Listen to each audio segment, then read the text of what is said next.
working. I'm not sure which microphone is on. I might have to just speak really loudly because I don't think that I have a lot of sound. It says general settings. So let me try to do it. Audio. No, not default microphone. How about, let's go with this. Apply.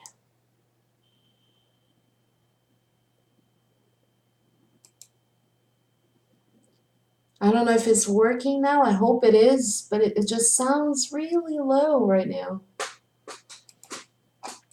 I want to open a window just to see if I can hear it.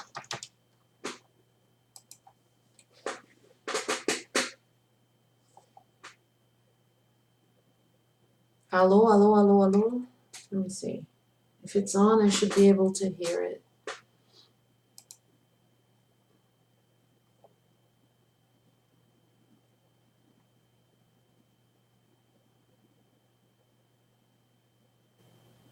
Hello.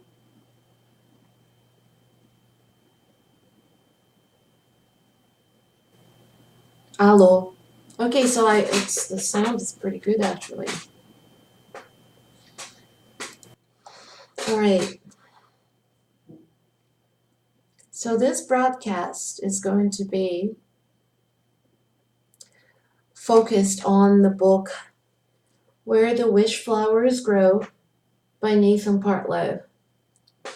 I actually was honored to meet the author, well, not in real life, but in online. And I have been able to ask questions about the book. I have been able to share my points of view on how I experienced the book with him. And he seemed very pleased with my assessment and how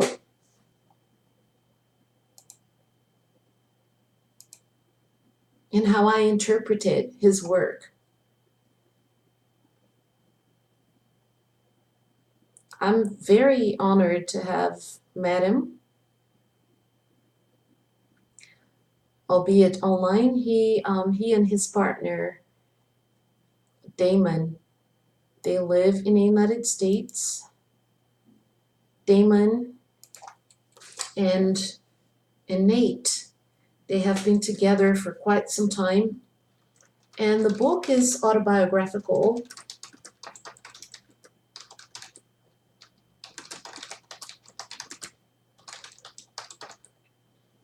The book is autobiographical, and all the characters that you actually read about, they are real people, which makes the experience 10 times more interesting than when you read a story and you know it's not real, and you have your way of imagining what could have happened, and you can use your imagination, of course, but in a real story like this, you get a lot of input from the real people involved. It is really a blessing to read a living author who is accessible to you. And I've had the pleasure of knowing Nathan Partlow in person and his partner as well. They've been married for quite some time.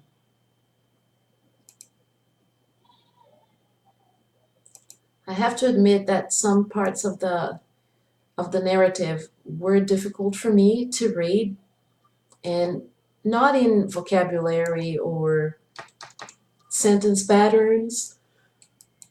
He writes in a way that he invites you into his journey. It is not something like, oh, let's make this really difficult so nobody will be able to understand it. It's more to the point of making it accessible for people to understand and participate and feel like they're part of that journey. The story describes his medium abilities. He's a medium. He has the ability to communicate with I don't want to say beyond the beyond. I don't want to say, I don't want to use the wrong term to express it. But what I do see in this work, in his work, is very honest. His work is very honest. You can feel he's expressing himself without filters, without trying to sugarcoat emotions or inner thoughts. And this particular aspect of his work, how candid he is, how he expresses what it means to grieve. He expresses what it means and how it feels to have these medium abilities, paranormal, if you will. And when he talks about the paranormal, which is the part that may surprise a lot of people, people watch TV shows like Medium and Ghost Whisperer and all that type of TV stuff and movies, all of that, and then you kind of have that impression. You kind of have that impression that, okay, that's how it is then. You see life flashing before your eyes. You experience this and that. And in reality, the way that he describes the sensitive nature of the encounters he has with people who have passed on, or just a feeling of what's about to happen, is really different from what people might think. And that's something that called my attention as well, because there's no like flashing lights and auras everywhere and voices and all sorts of things all at once. There's specific situations. There are moments when he describes having a feeling, a sensation on his body, feeling as if he were in a place of someone who is going through something at that very moment. And it's incredibly interesting. He also talks about his encounters with UFOs.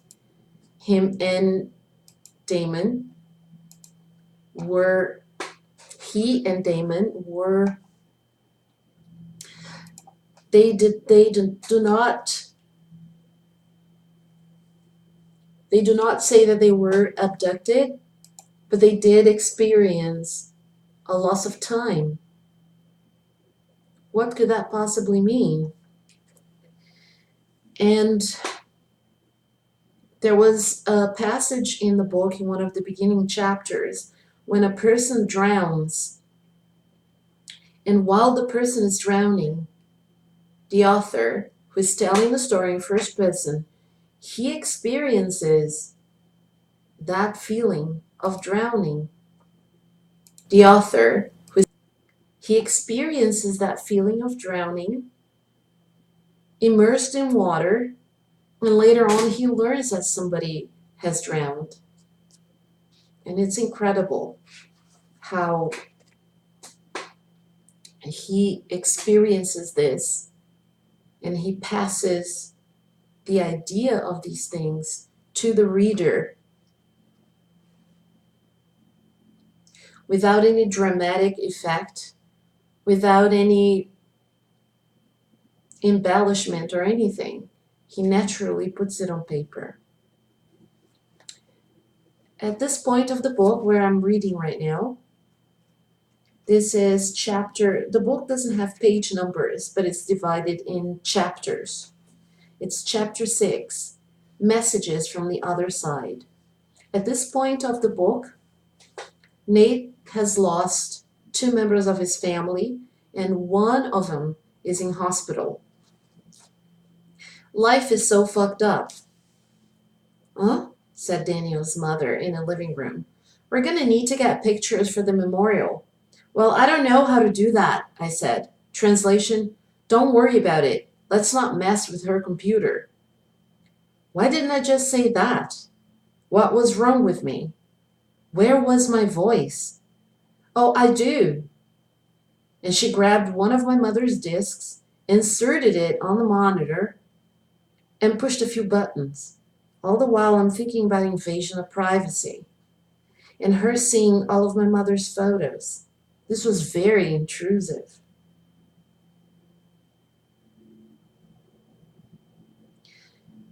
Who told them to get pictures? I've got family. They're already on it, I'm sure. Why am I here by myself? There, all done, she says with a large smile. How could she smile?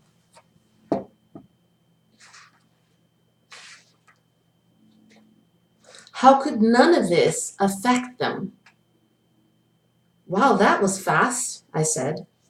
David chimed in. Well, she's good at things like that. She knows about computers.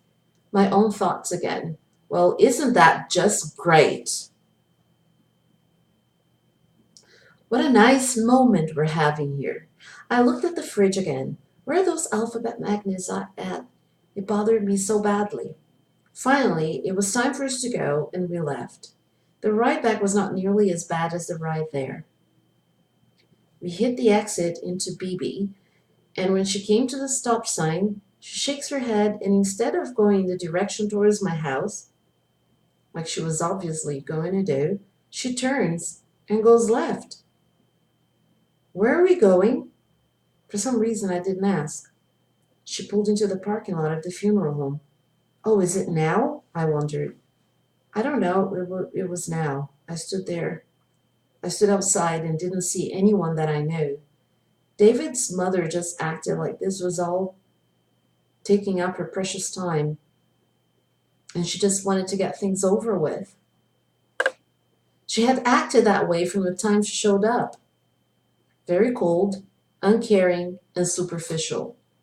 I think I experienced something similar when my father died.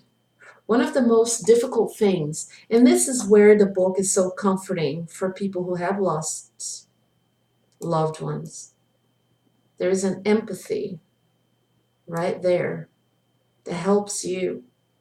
You feel like, hey, I'm not alone. I am not alone. And I said this to the author, and he appreciated my words when I said, there is a myriad of layers of pain that seem to be infinite when you lose a loved one. And he appreciated my words.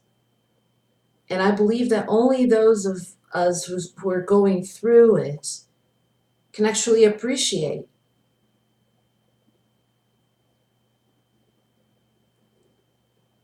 how it feels. And people will say things like, oh, it will get better, they're in a better place, or things are going to get better, or like I was told, everybody dies. Everyone dies. It's a normal part of life. Who says that to a person who has just lost their father? Well, somebody actually did say that to me.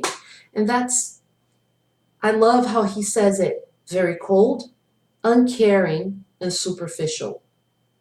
These are the three characteristics that bothered me the most when I lost my dad.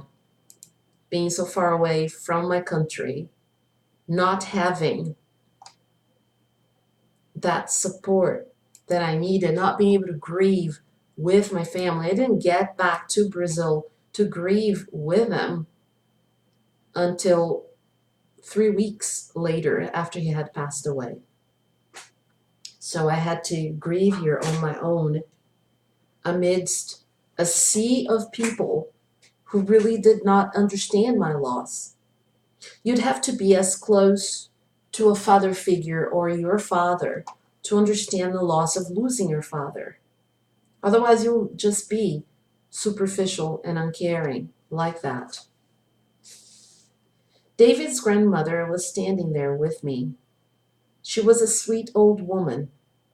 I like your necklace, I said to her. What? What necklace? David's mother asked with a loud, angry tone. Her necklace, I said with a questioning tone in my voice as I pointed to the old, sweet, smiley-faced woman who was obviously in her own world, clueless to the things going on around her. She got that necklace from someone that passed away, she said angrily, and stormed outside. What in the heck? Why is she yelling at me? What a strange lady. Was she crazy? I was beginning to think so. I walked inside and saw my aunts, uncles, and cousins. Thank God, familiar faces. I sat down in one of the pretty antique, wing-back chairs that almost every funeral parlor has. Damon stormed in through the doors. Where is she? He was pissed. Where the fuck is she?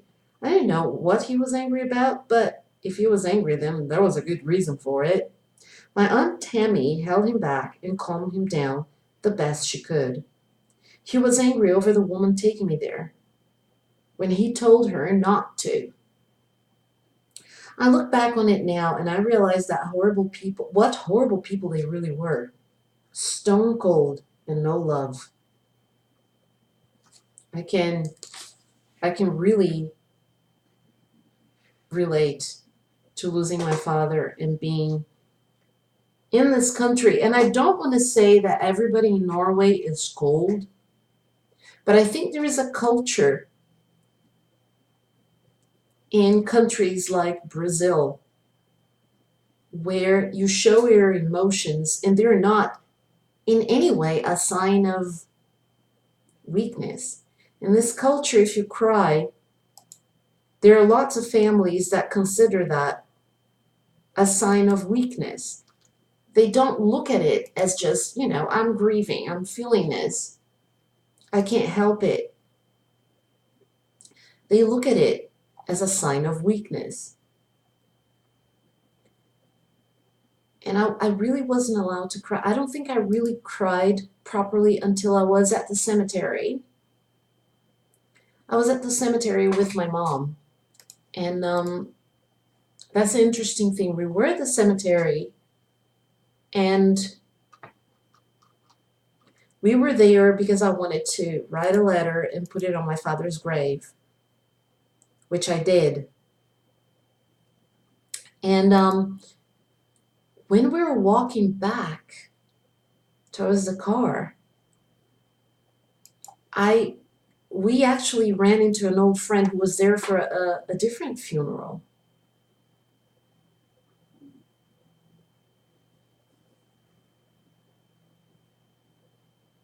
It was for a different funeral.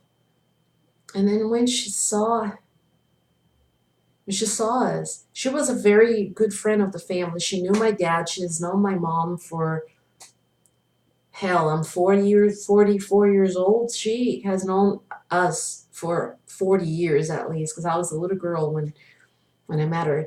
And then just seeing her and being there with my mom, I felt like we really did lose him. It just hit me like a ton of bricks.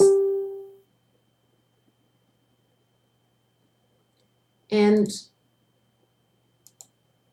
it was not easy for me, that moment. And that's when I broke down. And that's when I cried. I hugged her and I started to cry. And that was the first time I was able to cry properly with my mom and a good friend of the family's who really actually understood how much my father meant to me. It wasn't just like some random person that passed away. It was my father. And I understand this. What the author Nathan Partlow is telling us here, where the wish flowers grow. If you're grieving, here is a man who understands. And he understands because he has the capability of understanding, because he's a medium, because of his experiences in life, and because of what he went through. the grieving process. It's a very beautiful book. I'm still reading it, and I'll be doing more broadcasts like this one talking about it.